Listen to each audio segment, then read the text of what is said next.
একটা পরিবারের তিনটা সন্তান, দুইটা ছেলে আর একটা মেয়ে, একই বাবা মার তিনটা সন্তান, একই স্কুলে পড়াশোনা করেন, তিনটা সন্তানই ওই আগুনের মধ্যে পড়ে পৃথিবী থেকে শহীদ হয়ে বিদায় নিয়ে চলে গেছেন। একটা বার চিন্তা করে দেখেন তো, আপনার আমার যদি একটা ছেলে বিদায় নিত, সেটাই তো আমরা সহ্য করতে পারবো না।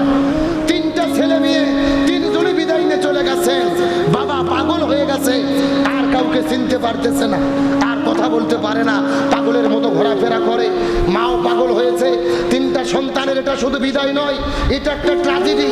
তাদের স্বপ্ন শেষ হয়ে গেল, ভবিষ্যৎ শেষ হয়ে গেল, তাদের জীবনের চিন্তা ভাবনাগুলো শেষ হয়ে গেলেন।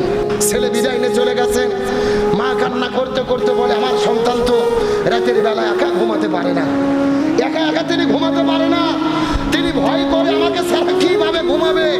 এই মাটি সন্তানের শোকে কান্না করে করে সেও গতকালকে বিদায় নিয়ে চলে গেছে। সন্তানের শোকে মা বিদায় নিয়ে চলে গেলেন। আজকে আপনি আমি ভিডিও দেখে কষ্ট পেয়েছি, নিজেদের জীবনের সঙ্গে মিল করি। আপনার সন্তান যদি আজকে বিদায় নিত, আমার সন্তান যদি আজকে বিদায় নিত, আমরা কি এটাকে সহ্য করতে পারতাম? এর চাইতে বড় কষ্টের ট্র্যাজেডি আর কিছু হতে পারে না। সুতরাং যেই বাবা মার সন্তানগুলো বিদায় নিয়ে চলে গেলেন, আল্লাহ তাআলা বাবা মা পরিবারকে সবুর করার মতো তৌফিক দান করুক, বলেন আমিন।